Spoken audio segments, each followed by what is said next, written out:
We will try finishing Spinoza का आज फ़लसफ़ा, और इसमें वी आर गोइंग टू एक ही टॉपिक हमारा बचा है, उसके बाद we will have this concluding remarks, और वो है कि ये सारे फ़लसफ़े में फ्रीडम की क्या जगह है।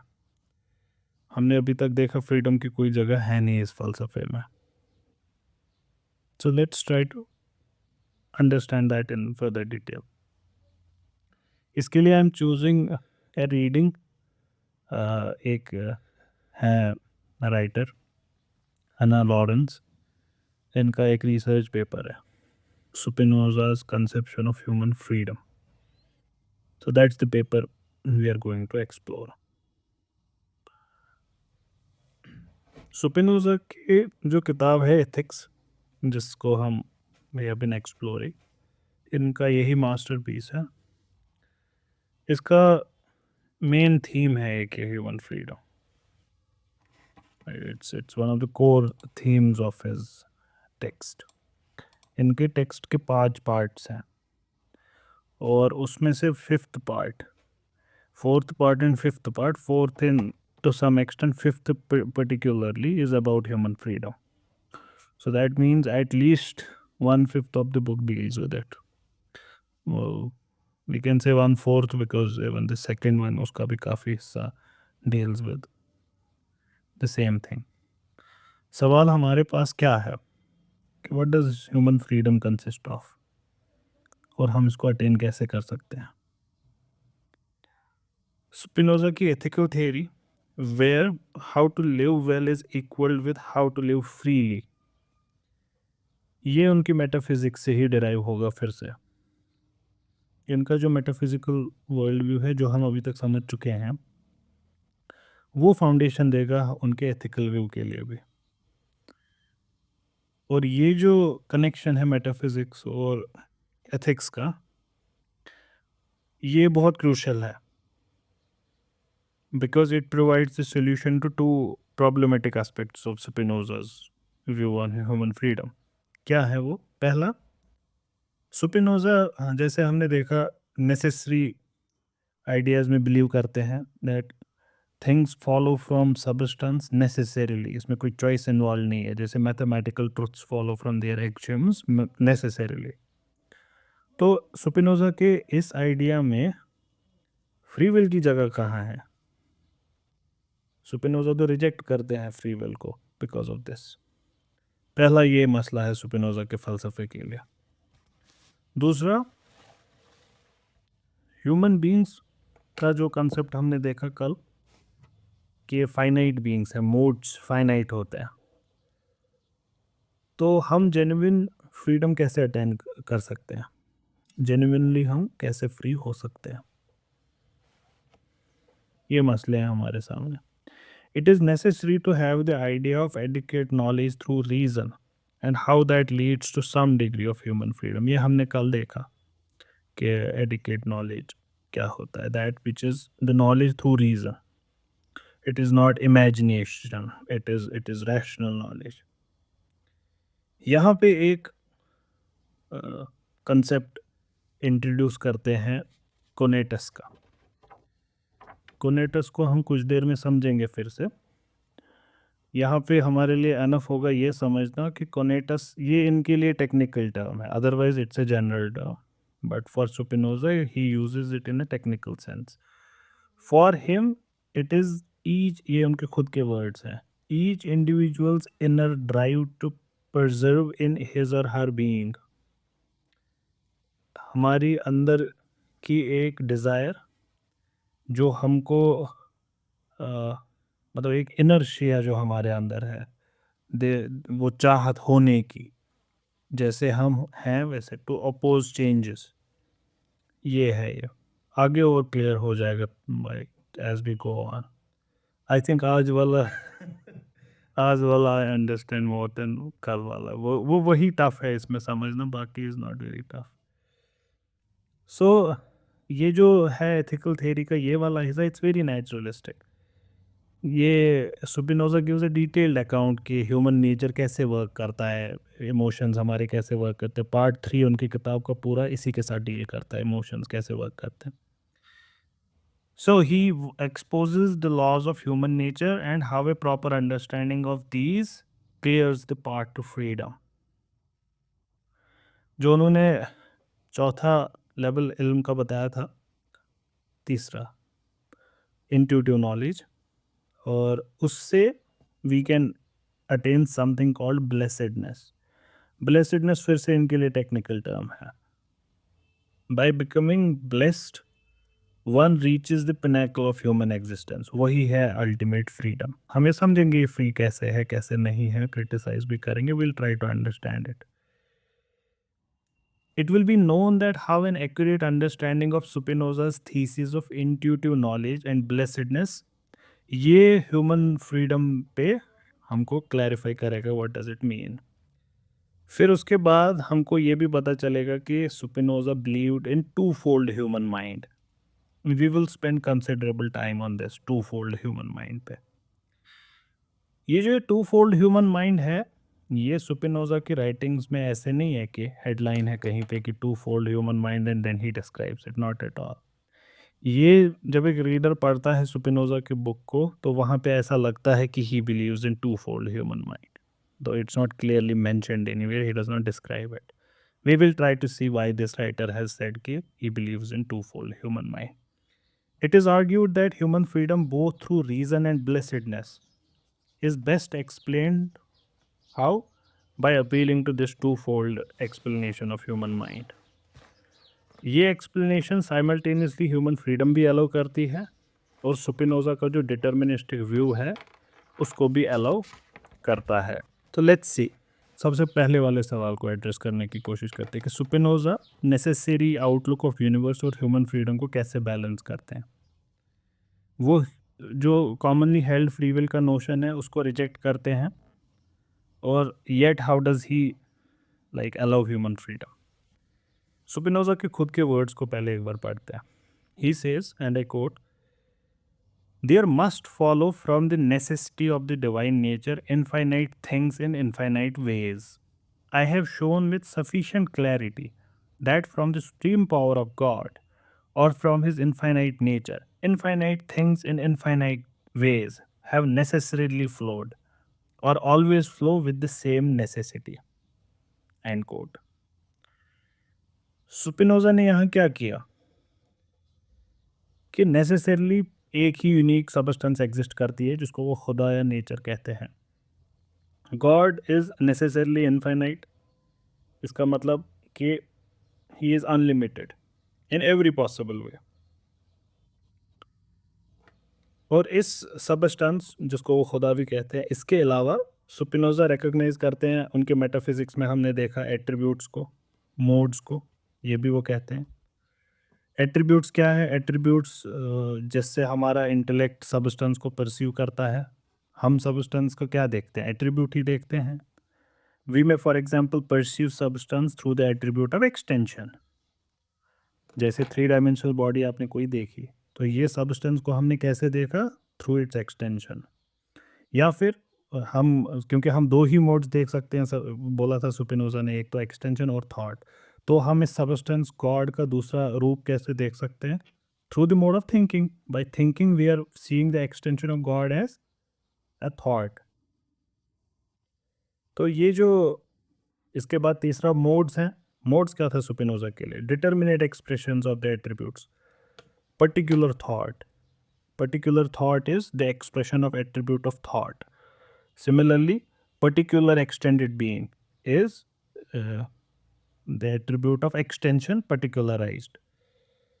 Spinoza के खुद के words में particular things are nothing other than the affections, that is modes, of the attributes of God, by which the attributes of God are expressed in a certain and determinate way. End quote.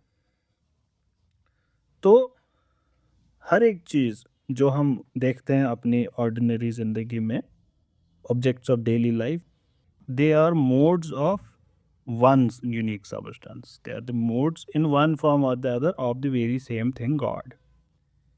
Similarly इसका necessary, इसके बाद क्या conclusion निकलेगा कि हम खुद, we are also a determinate expression. We are also just an affection of God's attribute of what? हमारा जिस्म ऑफ हिज एक्सटेंशन और हमारा thought of what, of the thought, the infinite thought of God. ठीक, यहाँ तक I think it is very clear. इसके moving further on, substance infinite है but modes finite है। मोड्स डिपेंड करते हैं on substance for their existence. They are not self-sufficient, but substance in itself is self-sufficient. It does not depend on modes. Modes limited time, limited space में exist करते हैं, उनके limited powers हैं, limited possibilities है, but substance के लिए infinite possibilities, everything is like infinite. ये जो dependency है finite modes की substance पे, इसको स्पिनोजा स्ट्रेस करते हैं और बार बार वो कहते हैं कि these modes exist in God। जैसे स्पिनोजा के वर्ड्स में, whatever exists in God and nothing can exist or be conceived without God, end quote। और इस रिलेशन में ये modes और substance, if you have an insight into this substance, into this relationship, this is the most important thing for Spinoza। ये सबसे important है हमारे इस डिस्कशन के लिए, टू अंडरस्टैंड कि इन दोनों का रिलेशन आपस में क्या है।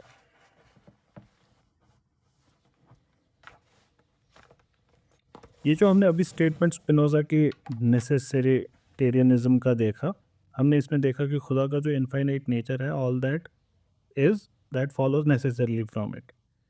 दस there is only one true cause of entire universe, खुदा खुद से। So there is necessarily only one free thing. ये हम इससे पहले भी पिछले सेशन में देख चुके हैं। The only thing that is free in itself is God, because there is nothing outside which limits it. Spinoza के वर्ड्स में, God acts from the laws of his nature alone and is compelled by no one. Everything else is determined by God. ये जो नेसेसिटेरियन concept है, इसमें आपको खुद ही दिख रहा है कि फ्री विल की कोई जगह है नहीं। लॉजिकल कॉन्सिक्वेंस है इसका कि फ्री विल नहीं हो सकती। Spinoza के वर्ड्स में, there is in the mind no absolute, that is no free will. But the mind is determined to will this or that by a cause, which is again determined by another. ऐसे करते करते and so on to infinity, end quote. So that means whatever you're thinking right now was caused by a previous thing and उससे previous thing, previous चलते जाएगा to infinite. So it's a deterministic view. इसमें free will की जगह है नहीं। दूसरा तरीका इसको अनफ्री कहने का ये भी है कि it is actually never uncaused, it always has a cause. That is, it is never a cause solely dependent upon itself. The way जब हम एंटिटी की बात करेंगे, ओवरऑल गॉड की बात करेंगे, उसका कॉज खुद के ही अंदर है, बाहर से कोई कॉज नहीं है। So it is self caused, so that's why it is free. लेकिन जो हमारी विल है, it is never a cause solely dependent on its own being. ये बाहर की चीज़ों पे भी डिपेंडेंट है, इस वजह से भी ये फ्री नहीं है। Being finite beings, we are in touch with different things, different human beings, different physical things, ये सारी चीज़ें। We are part of an infinite chain of causes.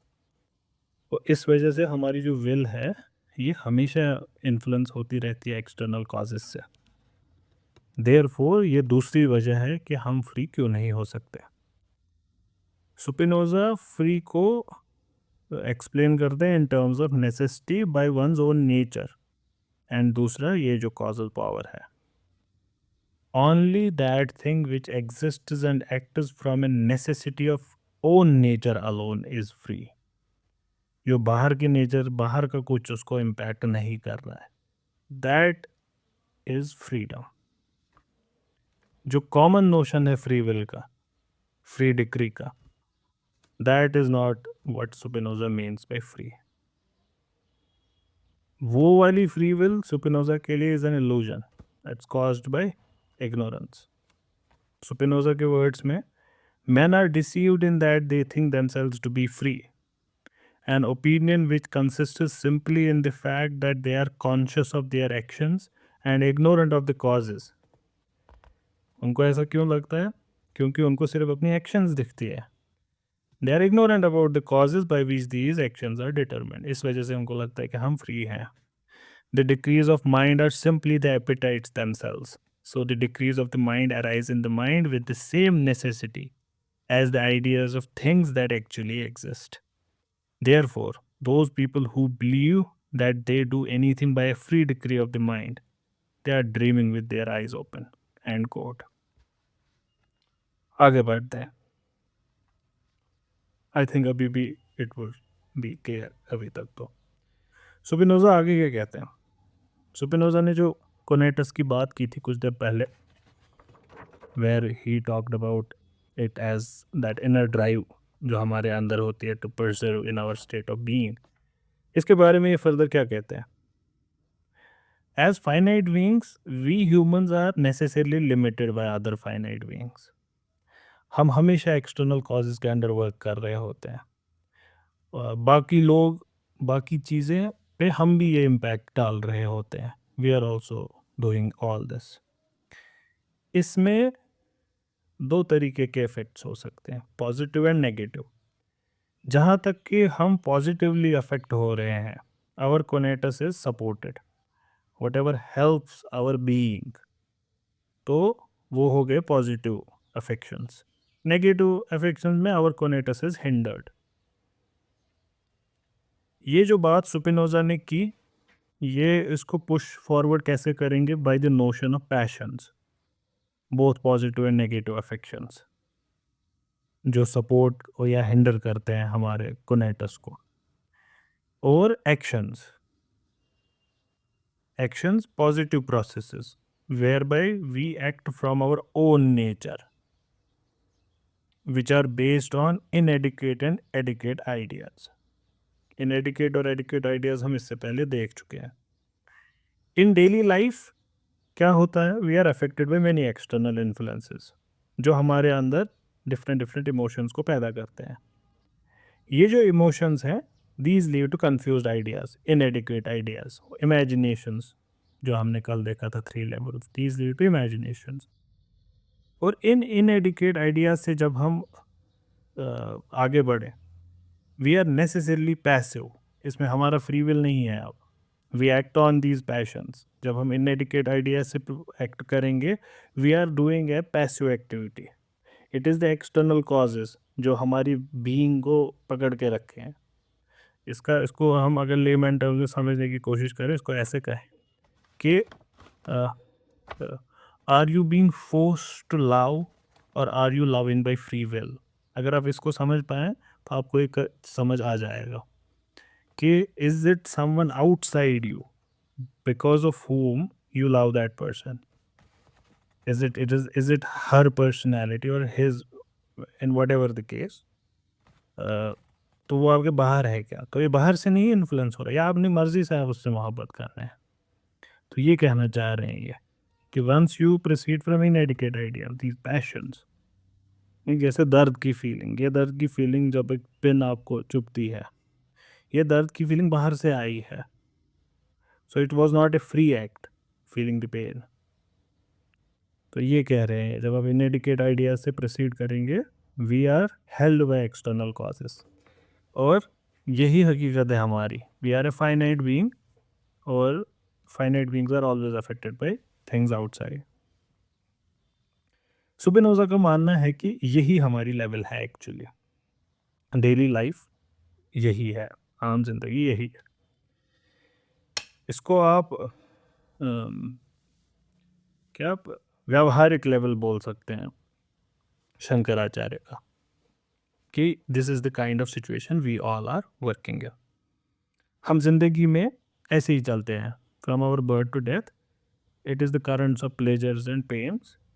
और हम we are powerless in the face of all these happenings. And हम इस on these tides we are like a boat without sails. लेकिन इसके बाद आपको याद होगा कि स्पिनोजा ने इससे बड़ा इल्म भी बताया था, एक इंट्यूशन वाली दुनिया. So he is presenting us with a way of overcoming the passions, and that would lead to at least some sort of freedom. इसका मतलब क्या हुआ तब? इसका मतलब ये हुआ कि वो तो इनएडुकेट आइडियाज़ की बात हो रही थी. अगर एडुकेट आइडियाज़ होंगे जिनको जनरेट करते हैं एडुकेट कॉजेस, तो फ्रीडम अटेन हो सकता है. और ये जो एडुकेट कॉज है, these follow from our inner nature alone. It is not influenced by external circumstances. देखिए कितने ब्यूटीफुली एक्सप्लेन हुआ फ्री विल. याद करें फ्रीडम की डेफिनेशन क्या दी थी स्पिनोजा ने. Freedom is acting by your own disposition, not having any impact from outside, and in that way only God can be free, because God is the sum total of all things, nothing is outside that. So that means the system is free because nothing outside is affecting it. अब हमारे अंदर educate ideas come from inside without being affected by anything outside us. अब देखिए कैसे एक फर्द का freedom पे पहुंच गए. याद आगे और क्लियर होता जाएगा. Because reason demands nothing contrary to the nature of very being. Therefore, जो भी ideas based on reason होंगे, they will lead to more stable state of being, जिसमें हम external दुनिया से या passion से least affected होंगे. लेकिन ये rationality नहीं है खुद से जो passions को ख़त्म करती है, क्योंकि emotions तो बहुत बड़ी चीज़ है और इमोशन सिर्फ इमोशन से ख़त्म हो सकता है. इमोशन को अक्ल नहीं बंद कर सकती. Rationality can not put an end to emotions. Only emotions can put an end to emotions. तो हम क्या करें तब इसका सोल्यूशन? हम इमोशंस को चेंज कर देते हैं. We can transform them by and replace them by new emotions, the emotions generated by reason. याद करें intellectual love of God, जिसको बार बार वो बोलते हैं. सो रीज़न से जनरेट हुए इमोशंस, तो वो कौन से इमोशंस हुए? वो हुए वो वाले इमोशंस जो एक्सटर्नली इन्फ्लुएंस नहीं है, जो इंटरनली सिर्फ आपके खुद के नेचर से निकल रहे हैं, and that is actually a free emotion. And you work under emotion, so you will be working freely. आगे देखते हैं. रीज़न प्राइमरी बेसिस है एथिकल एक्शन का भी.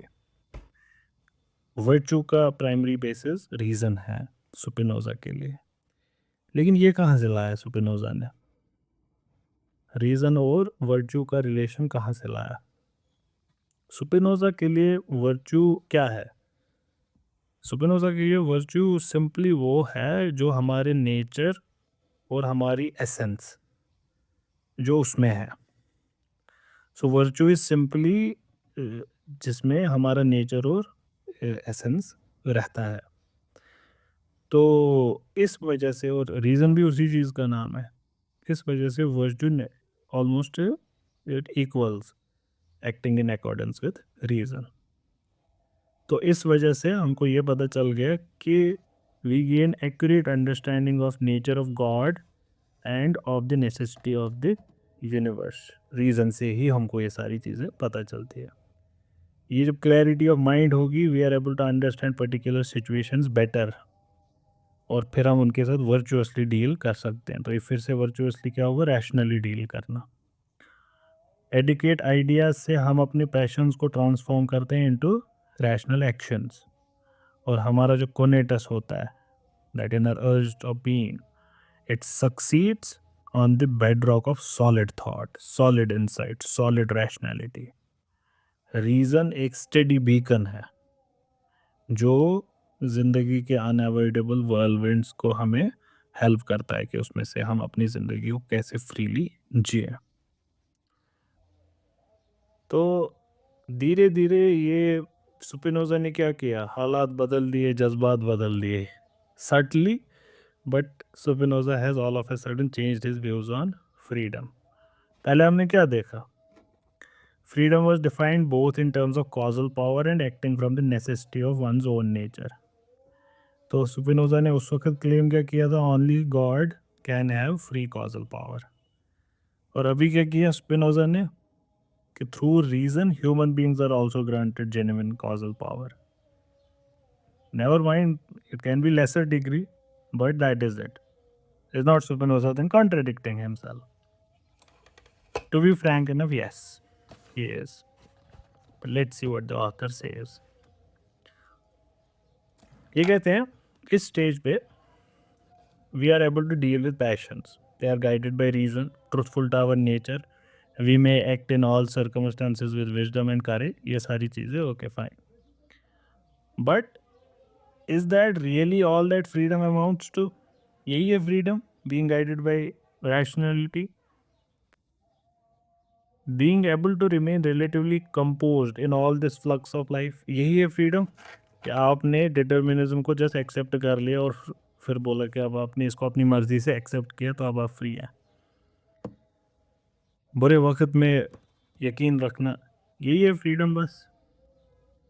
Is freedom just in negation to be free from something else, desires and passions in this case? क्या इतना ही freedom है? स्पिनोजा का आंसर ना। स्पिनोजा का आंसर है ना। Freedom is blessedness, it is positive, it's not just absence of passions. ये जो ब्लेसेडनेस का थीसिस है स्पिनोजा का, इससे ही ट्राइज टू एक्सप्लेन कि अल्टीमेट फ्रीडम है क्या। और हमारे लिए भी इनके कंसेप्ट ऑफ फ्रीडम को समझने के लिए ब्लेसेडनेस को समझना ज़रूरी हो जाता है। जब आप एडुकेट नॉलेज वही technical term as adequate, that knowledge which is gain through reason, जब आप उससे प्रोसीड करते हैं, you achieve greater clarity of thought, clarity of mind. आप इससे क्या करते हैं, आप चीज़ों का सही नेचर उसको क्लियरली और डिस्टिंक्टिवली परसीव करते हैं। क्लियरली एंड डिस्टिंक्टली याद आ गया होगा आपको। ये जो क्लियर और डिस्टिंक्ट नॉलेज है जो रीज़न से हम हासिल करते हैं, ये हमको पहुंचाता है उस स्टेज पे जहाँ पे हम हाईएस्ट पॉसिबल नॉलेज को हासिल कर सकते हैं। It makes the highest possible knowledge possible for us. कौन सा? वही इंट्यूटिव नॉलेज जो हम कल देख चुके हैं। स्पिनोजा के हिसाब से we can consider particular things and modes in two ways. या तो हम उनको वैसे देखें जैसे हम देखते हैं उनको, particularised, limited in space and time, ये इमेजिनेशन वाला लेवल है। या तो हम उनको अंडरस्टैंड कर सकते हैं सब स्पीशी एटर्निटाटिस, कहने का मतलब कि हम उनको एज इटर्नल देख सकते हैं, बर्ड्स आई, ऊपर उठ के देख सकते हैं as a whole part of this system. हम इनको वैसे देख सकते हैं, we can look at them as eternal. So we look at them limited to time और we can look at them as eternal. ये जो इटर्नल है, ये एटर्निटाटिस, इस व्यू में देखना, स्पीशीज ऑफ इटर्निटी, ऐसे देखना, इसको स्पिनोजा कहते हैं कि ये है intuitive knowledge, to be able to see what is eternal in things going beyond their modes. It means that we do not understand particulars in relation to time. Time and space में limit नहीं करते हैं, हम उनको conceive नहीं करते हैं things existing in time, now and here, but हम उससे आगे बढ़ते हैं। हम उनके मोस्ट फंडामेंटल फीचर्स को खोल देते हैं और वो हमको पता चलता है वो फीचर्स उनके टाइमलेस है, because the substance is timeless. हम मोड्स के ट्रू एसेंस तक पहुंच जाते हैं और वो हमको दिखता है कि वो एटर्नल है, अनचेंजिंग है। स्पिनोजा के वर्ड्स में, and I quote, the essences of singular changeable things is to be sought only from the fixed and eternal things, and quote. इस अंडरस्टैंडिंग से क्या होगा, we are able to gain some insight into how particular essences relate to substances. हम देखेंगे कुछ देर में कि have an understanding of this relationship, ये हमारा फ्रीडम का जो डिस्कशन है उसको कैसे हेल्प करता है सॉल्व करने में उस मसले को। अब ये जो इंट्यूटिव नॉलेज है, इससे हमें किसका इल्म मिला? सबस्टेंस का। सबस्टेंस क्या है? सबस्टेंस खुदा है, गॉड है। So the result of intuitive knowledge is deepened knowledge of God itself. और ये हमको कहाँ पहुंचाता है? फिर से वही इंटेलेक्चुअल लव ऑफ गॉड। इससे हमें फंडामेंटल नेचर कायनात का जो है जिसमें हम जी रहे हैं वो समझ आता है, समझ आने लगता है। और ये जो होने लगे जब आपको ये समझ आने लगे कि ये कायनात कैसे वर्क कर रही है, ये आपके अंदर एक सेंस ऑफ कंटेंटमेंट पैदा करता है। और ये sense of containment, this is deeper than any emotion that can arise from passion, and this is ditto translation of a Quranic statement, Indeed in the remembrance of God do hearts find peace. उसको translate करने का एक और तरीका ये भी है, मतलब मफहूम तो दोनों केस में यही है, लेकिन ये लिटरल ट्रांसलेशन है। But if you translate the meaning, that translation would be only in the remembrance of God do you feel a sense of contentment. Spinoza यही कह रहे हैं। And it is in this state of loving God that blessedness consists. जो highest endeavour है human mind का, उसको अब आपने फुलफिल किया, और ये ही फ्रीडम है। This is what ultimate freedom is, being in this state. मसला लेकिन अभी ख़त्म हुआ नहीं पूरा। कहा जाता है कि आपने रख दिया नाम चीज़ का, स्टेट ऑफ ब्लेसिडनेस, या हिंदुस्तानी कंटेक्स्ट में हम कह सकते हैं आपने बड़ा नाम रख दिया सच्चिदानंद। ओ भाई, है क्या इसका मतलब? ये भी तो बताओ। आपने बोल दी बस एक बड़ी सी term. Is it even achievable? It is in practice unattainable thing. Spinoza का क्या कहना है? सुपिनोजा एग्रीज, कहते सही बात कह रहे हो। इसीलिए कहते हैं सुपिनोजा कि that's why we only fluctuate between different degrees of freedom, we live in a state of continuous variation. ये जो we live in a state of continuous variation Spinoza के खुद के वर्ड्स हैं। लेकिन एक वाइज इंसान वो खुद को नरिश करता है, और नरिशमेंट किससे करता है? Through reason and intuitive knowledge. और ये नरिशमेंट उसको आगे बढ़ाती है, एंड ही स्टार्ट्स गेटिंग थोड़ा सा more and contentment of his mind, that is blessedness. इसको हम तजल्ली से समझ सकते हैं, थोड़ा सा ज़ुहूर होना रियलिटी का, थोड़ा थोड़ा थोड़ा थोड़ा, यू स्टार्ट प्रोसीडिंग फॉरवर्ड। ऐसा लगता है कि सुपिनोजा की राइटिंग का मकसद ही यही है। It is to convince us of what our true happiness consists in, कि सच्चाई में है क्या कंटेंट होना, और फिर इस जेन्युइन फ्रीडम तक हमको पहुंचाने का रास्ता बताना। And I think this is a right appreciation of Spinoza's work. Spinoza's work, उसको हमें एज फिलॉसफी देखना ही नहीं चाहिए, उसको देखना चाहिए as a path towards liberation. अगर ब्लेसिडनेस इम्पॉसिबल होती तो, और अगर यही मकसद है स्पिनोजा का, then obviously his purpose seems defeated, कि वो निकले थे जापान, पहुंच गए चीन। स्पिनोजा खुद एडमिट करते हैं कि हाँ, ये जो ये ब्लेसिडनेस का स्टेट है, यहाँ तक पहुँचना आसान नहीं है। In his words, the way towards it is very arduous, but then he says yet it can be discovered.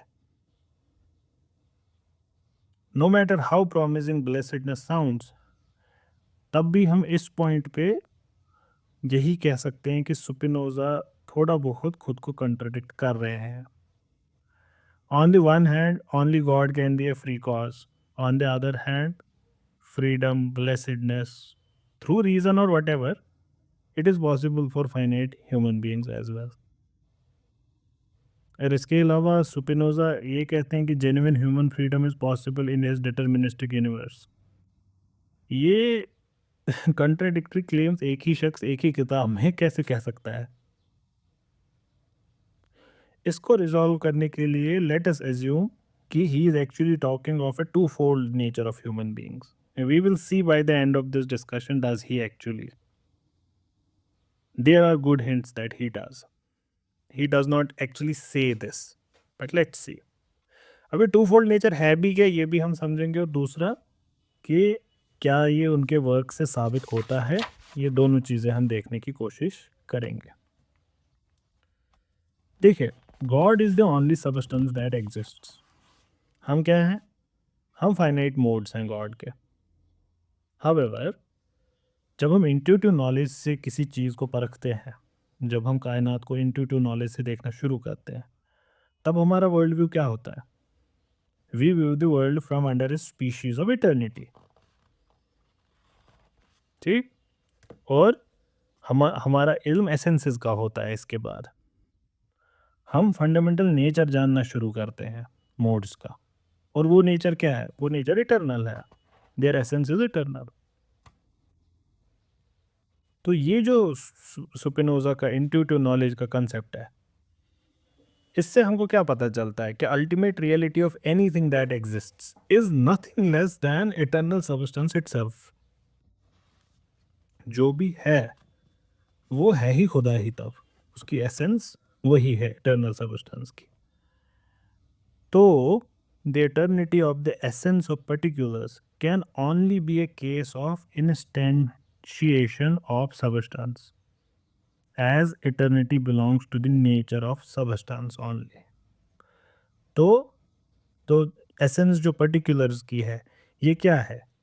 ये सबस्टेंस ही है, इंस्टेंशिएशन ऑफ ए सबस्टेंस, कि उसका एक प्रैक्टिकल एग्जाम्पल है आपके सामने, क्योंकि इटर्निटी सिर्फ और सिर्फ सबस्टेंस में है। ये जो एग्जिस्टिंग इन रिलेशनशिप था ना, modes exist in attributes of God, modes exist in substance, हम इसको अब इंटरप्रेट कर सकते हैं as a relationship between modes and substance. As what? A mode exists in God means that its essence instantiates substance। कि mode कैसे खुदा में एग्जिस्ट करता है? मोड की एसेंस एक प्रैक्टिकल एग्जाम्पल है सबस्टेंस का। अब इस थीसिस को हम ह्यूमन माइंड पे अप्लाई करते हैं, क्या नतीजा निकलेगा? Let's see. हम भी तब इटर्निटी वाली स्पीशीज हैं। We are also eternal, we are also species of eternity. हमको इससे क्या पता चलता है कि एक इटर्नल एलिमेंट हमारे माइंड में भी है। वी कम टू अंडरस्टैंड कि ट्रू एसेंस हमारे माइंड्स की भी सबस्टेंस ही है, गॉड है, और हमारा जो एसेंस है, हमारे माइंड का एसेंस, वो एक इंस्टेंस है गॉड का ही। तो हमारे अंदर भी टू फोल्ड नेचर नहीं हुआ क्या? हम फाइनाइट भी हैं, क्या हमारी एग्जिस्टेंस वक्त में है, स्पेस में है, और साइमल्टेनियसली हमारी एसेंस इंस्टेंशिएट करती है एक टाइमलेस सबस्टेंस को। तो फिर हम क्या हुए? हमारा नेचर टू फोल्ड हुआ। और अगर ये सही है कि हमारा नेचर टू फोल्ड है, और अगर स्पिनोजा सही में यही कहते थे, तो शायद मसला हल हो गया। देखते हैं कैसे फाइनाइट बीइंग्स के पास तब जेन्युइन फ्री कॉजल पावर हो सकता है। देखिए, जब जहाँ तक हम ये माने कि हम फाइनाइट हैं, तब तो हम लिमिटेड हैं। हम नेसेसरली बाकी चीज़ों से इन्फ्लुएंस्ड हैं, बाकी फाइनाइट बीइंग से। लेकिन जब हम अपनी एसेंस को सबस्टेंस माने, गॉड माने, we directly express the divine nature and instantiate God himself, then genuine human action is possible, क्योंकि we instantiate God, we have the power that God has। God के पावर क्या है? क्योंकि God के बाहर कोई चीज़ नहीं है। There is nothing that limits God. God works from his own free will, so we also have free causal power। तो the more we act through our eternal mind, the more we act from our inner nature। और वही हुआ ना freedom, inner nature से work करना, बाहर का कोई इम्पैक्ट नहीं है। The more causal power we manifest. तो whenever we act through reason, या जब भी हम अपने इंट्यूटिव नॉलेज से वर्क कर रहे होते हैं, हम क्या कर रहे होते हैं? We are proceeding from our actual eternal essence. And because our eternal essence is actually what? It is free. It is not impacted by anything outside. We are necessarily free from external causes. And thus, individual human beings are actually free. आगे बढ़ते हैं.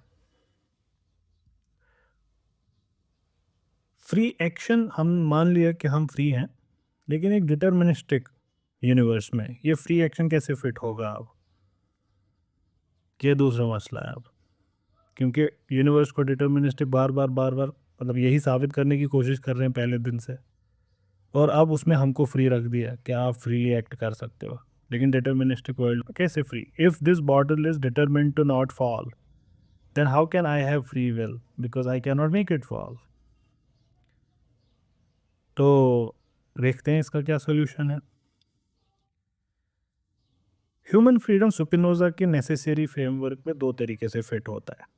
पहला, even if we as finite beings occasionally display true causal power, the course of the universe can still be determined by necessity.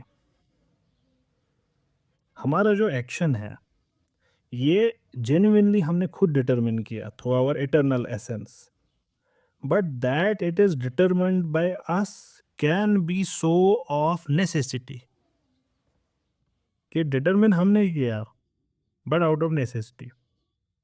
There is nothing logically inconsistent in that, keeping Spinoza's definition of free as self-determined.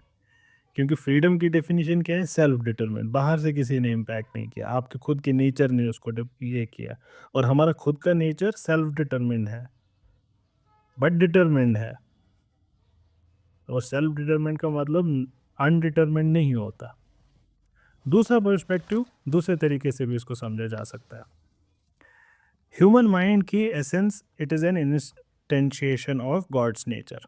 हमारे free actions they constitute the necessary course of events. तो इससे भी ये explain हो जाता है. Our eternal human essence ये determine करती है necessary course of the universe.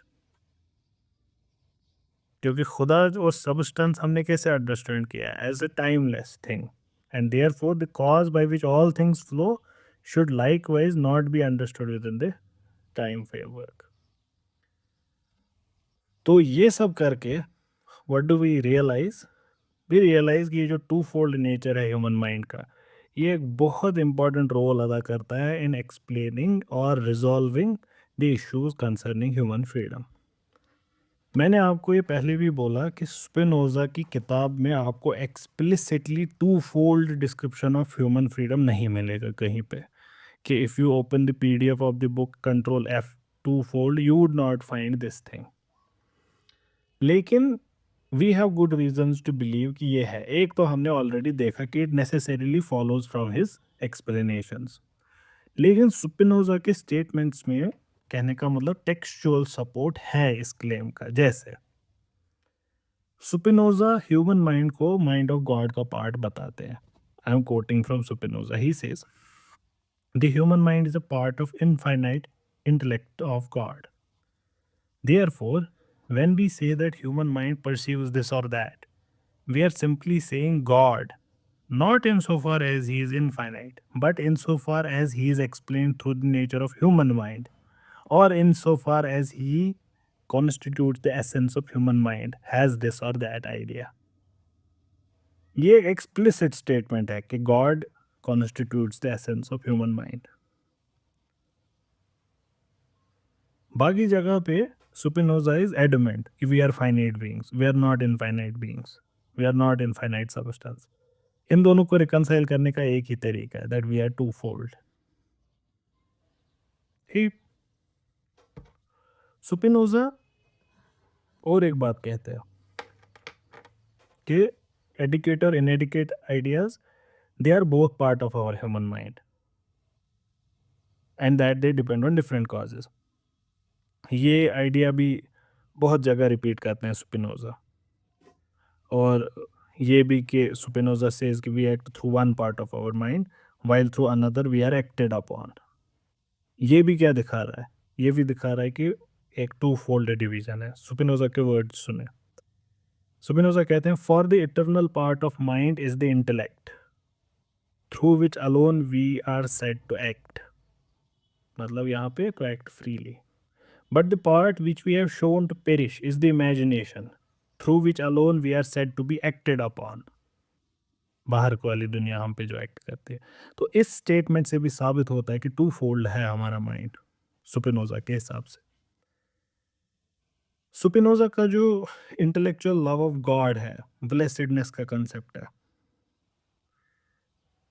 उसमें भी Spinoza claims that our intellectual love for God is God's love for himself. Spinoza का कोट में पढ़ता हूँ, the intellectual love of the mind for God is the love by which God loves himself. It's an action by which God, insofar as he can be explained through human mind, contemplates himself with the accompaniment of the idea of himself. The love of God for man and the intellectual love of mind for God is one and the same. ये जो इन्होंने claim किया, ये हम तभी मान पाएंगे कि ये जो इंटेलेक्चुअल लव हमारे माइंड का खुदा का है, ये खुदा का प्यार खुद से है एक्चुअली। ये हम तभी कह सकते हैं ना, if we indeed instantiate God, तभी हम ये कह सकते हैं। येट इससे भी क्लियर इंडिकेशन टू फोल्ड की कहीं और है स्पिनोजा के वर्क में। ये स्टेटमेंट सुने स्पिनोजा का, and I quote, the human mind can not be absolutely destroyed with the human body, but there remains of it something that is eternal. देखिए, ये बोला कि कंप्लीटली डिस्ट्रॉय नहीं होता, मतलब कुछ पार्ट इसका डिस्ट्रॉय होता है, बट देयर रिमेन्स कुछ पार्ट इसका जो इटर्नल है। इसका मतलब क्या हुआ था, टू फोल्ड है हमारा माइंड। यहाँ पे उन्होंने क्लियर कट डिस्टिंग्विश किया। तो टेक्सचुअल एविडेंस एनफ है कि ह्यूमन माइंड टू फोल्ड है, प्लेंटी है। और ये टू फोल्ड है नेचर ह्यूमन माइंड्स का, ये एक डिसेंट, प्लॉजिबल और इफेक्टिव सॉल्यूशन है problems concerning human freedom. As finite beings, we are necessarily acted upon by external forces, external causes, and therefore we cannot solely proceed from our true nature. इस वजह से we are not free. लेकिन अगर हम अपने internal mind को काम में लाएं, उससे अपनी एक्शंस डिटरमिन करें, तब हम जेन्युइनली फ्री है from any, because we have free causal power. Our free actions are self determined and they constitute the necessary course of universe. That was human freedom. We will end this session by a quick understanding, sum up करेंगे हम इसको, Spinoza के पूरे इस फलसफे को हम इसको क्या कह सकते हैं, हमने क्या समझा। मुझे लगता है हम इसको मैथमेटिकल मिस्टिसिज्म कह सकते हैं। मैंने आपको कहा था कि आप एक बार स्पिनोजा का एथिक्स खोलें और कहीं पे भी रैंडमली, क्योंकि the purpose would not be learning, the purpose would be learning his work, the way he rights the book. मैंने आपको बोला बिल्कुल मैथमेटिकल बुक है, बिल्कुल यूक्लिड की तरह लिखी गई किताब है। I will read one page from it. पहला पेज देखिए वो कैसे स्टार्ट करते हैं। Concept of God, part 1 concerning God. First headline is definitions. Definition के बाद पॉइंट नंबर 1, इसमें लिखा है one dot, by that which is self-called, I mean that of which the essence involves existence, or that of which the nature is only conceivable as existent. खत्म paragraph. फिर point 2, a thing is called finite after its kind when it can be limited by another thing of the same nature. For instance, a body is called finite because we always conceive another greater body. So also a thought is limited by another thought, but a body is not limited by thought nor a thought by body. ऐसे ही करके 3, 4, 5 ये points में लिखी गई किताब है। Point 6 के बाद देयर इज एक्सप्लेनेशन, पॉइंट 7 है, फिर पॉइंट 8 है, फिर पॉइंट 8 की एक्सप्लेनेशन। ये हैं डेफिनेशंस। मैथमेटिक्स ऐसे ही वर्क करता है। फिर नेक्स्ट पॉइंट क्या है, जब ये 8 पॉइंट्स बताते हैं, फिर बताते हैं एक्शंस। एक्शंस क्या है, देखिए पहला action, everything which exists either in itself और इन समथिंग एल्स। ये एक्शोमेटिक ट्रूथ है, साबित नहीं हो सकता, but we agree on it. फिर दूसरा, that which can not be conceived through anything else must be conceived through itself. ऐसे करते करते ये एक्शंस अब बताएंगे कितने, 8 एक्शंस, 7 एक्शंस। फिर उसके बाद propositions. Proposition 1, substances by nature prior to its modification. फिर इसका proof. This is clear from definition 3 and 5. फिर proposition 2, two substances whose attributes are different have nothing in common. Proof. Also evident from definition 3. फिर वो proof देते हैं. ऐसे करते करते proposition 5 proof, proposition 6 proof, proposition 7. This is his way of writing, purely mathematical. पूरी किताब ऐसी है, ये नहीं कि पहले कुछ pages, like take page number like 100, वहाँ पे भी यही मिलेगा आपको. तो स्पिनोजा का फ़लसफ़ा एक मैथमेटिकल मिस्टिसिज्म जैसा है. इन्होंने मैथमेटिकल मेथड अडॉप्ट किया एक मिस्टिकल दुनिया को खड़ा करने के लिए. एक सूफी दुनिया इन्होंने खड़ी की किस पे? कुरान पे नहीं, मैथमेटिक्स पे. He used mathematical technique not in a very general way, no, proper specific manner में. द यूनिवर्स, उसको वो कैसे ट्रीट करते हैं? As if it's a geometrical problem. जैसे ज्योमेट्रिकल प्रिंसिपल्स एक्सियोमेटिक स्टेटमेंट से निकलते हैं, आपको मैंने दिखाया कैसे इन्होंने अपना एक एक ट्रुथ किससे निकाला? एक्सियोमेटिक ट्रुथ से. और इनका axiomatic truth is as if direct reference to the nature of God. All objects of nature have a permanent relationship with God. जिस तरीके से mathematical truths have inevitable relation with the basic premises जिस पे वो खड़े हैं. Spinoza कोई real distinction नहीं मानते रियल और इंटेलेक्चुअल में, क्योंकि थॉट और सबस्टेंस ये सारी चीज़ें एक ही चीज़ है. पूरी कायनात, द वर्ल्ड ऑफ नेचर, ये एक long chain of cause and effect से बंधी हुई है. जैसे मैथमेटिक्स में हर एक अगला स्टेप पिछले स्टेप से बंधा हुआ है. You can not get anything out of thin air, has to be logically connected with the previous step. Mathematics के रिजल्ट्स इनएविटेबल हैं. ये कायनात भी जैसी है इनएविटेबल है. तो इस तरीके से स्पिनोजा ने अपना डिटर्मिनिस्टिक थ्योरी मैथमेटिकल मेथड से एस्टैब्लिश किया. लेकिन इनका determinism it fails to recognise any purpose, क्योंकि मैथमेटिक्स में भी कोई पर्पस होता नहीं है. So there is no purpose in whatsoever is happening. It is a necessary thing that is happening. ये होना ही ऐसे ही है. ये जो पर्पस है, इसके बारे में the notion of purpose is a distortion of thinking. And thought is one quality, that's all it is of God. ये एक एट्रीब्यूट है जो सबस्टेंस पे डिपेंडेंट है. ये सबस्टेंस खुद में नहीं है, क्योंकि सबस्टेंस एट्रीब्यूट पे डिपेंड नहीं करती. Therefore it is incorrect to believe that there is a purpose in God. Spinoza का पूरा फलसफा इनके ज्योमेट्रिक मेथडोलॉजी पे ये डिराइव्ड है. डेफिनेशन से स्टार्ट किया, लॉजिकल डिडक्शन अप्लाई की और अपने ट्रुथ पे पहुंच गया. From the notion of substance we saw how he proceeded to attributes, और फिर उसके बाद ही प्रोसीडेड टू मोड्स. और ऐसे उन्होंने दुनिया और गॉड की रिलेशन क्या है आपस में, he tried to explain it. इस फलसफे में God is the basis, God is the origin, God is the substratum of attributes, he is the basis of their modes. Every natural या mental event, it is in God, of God, by God.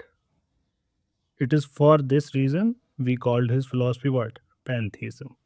और शायद इसी वजह से हम इसको mysticism भी कह सकते हैं. स्पिनोजा का जो ईमान है पूरा मैथमेटिकल मेथड पे है. ये it is his appreciation of the power of human intellect.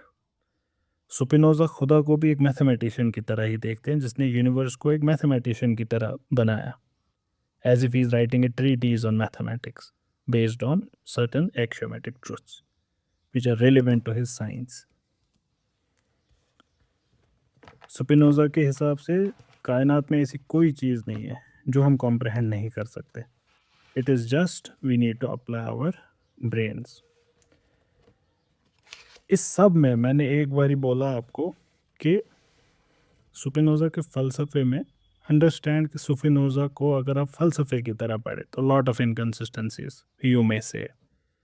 लेकिन अगर आप स्पिनोजा को ऐसे समझे कि Spinoza Ethics is the supreme aim of his book, नाम भी उसका एथिका ही है, That means his metaphysics, his epistemology, his falsafa is actually subordinate to his ethics. That means he is actually aiming to establish his ethics. Then you would see that he is actually aiming at perfection, not just for himself, but for human beings in general. ये एक ऐसी जिंदगी recommend कर रहे थे which would be based on loud intellectual love of God. ये जिंदगी का हाईएस्ट जॉय है. This love asks for no recompense. और ये अनडिस्टर्ब्ड लव है. कोई इसमें जो ज़िंदगी के गम हैं वो इसको कोई इफ़ेक्ट नहीं डालते. तो हम स्पिनोज़ा के मेटाफिज़िक्स को कह सकते हैं कि it is for the sake of culturing a spirit of humanity inside us. Spinoza जानते थे, हम भी जैसे जानते हैं, कि a mind remains in a body and a spirit has its dwelling in nature. तो इससे हम कन्विंस कर सकते हैं स्केप्टिक्स और एग्नोस्टिक्स को to the spiritual culture only with reference to life and matter, the world of our everyday existence. So this is a world of mysticism for who? For agnostics even. मजहबी लोग तो सब पे agree करेंगे. People with no religion. He gives them a way to look at the world mystically. तो सुपिनोजा के हिसाब से metaphysics dealing with this world is a prior necessity. It's a preparation for eventual culture. क्या Spinoza का metaphysics mistaken है? The answer is twofold, yes और no. Yes because there are apparent contradictions in it.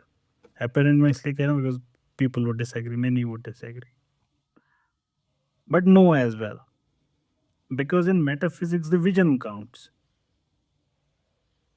or the proposition of science and common sense which support it, they always remain subordinate to it. और Spinoza का vision क्या है?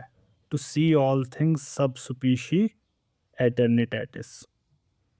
That is के बड़ी picture को देखो, the eternal element देखो. और ये आज की दुनिया में भी इक्वली इम्पॉर्टेंट है जितना ये उनकी दुनिया में था. ये एक फलसफा ऐसा था जिसने सुपिनोजा को भी ताकत दी to remain calm, to remain steadfast. और हम सुपिनोजा की ज़िंदगी को अगर पढ़े तो हमको पता होगा he was डिस्पाइज्ड by his contemporary. नफरत करते थे इससे सब लोग. He was denounced by his own people. He was thrown out of his church. He was a Jew, तो out of his communion, whatever they call their ummah. So he was thrown out of it. But yet he continued to live a very satisfied life. His is considered one of the most ethical lives. बहुत इज्जत है सुपिनोजा की. The metaphysician that Spinoza certainly was, he helps us to see the world in a very different perspective and enjoy it.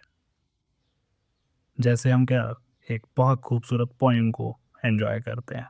He paints it as if a great drama, and he helps us to undergo new experience for the richness of our soul. On that note, we finished Spinoza. We'll start with Leibniz in the next session, inshallah.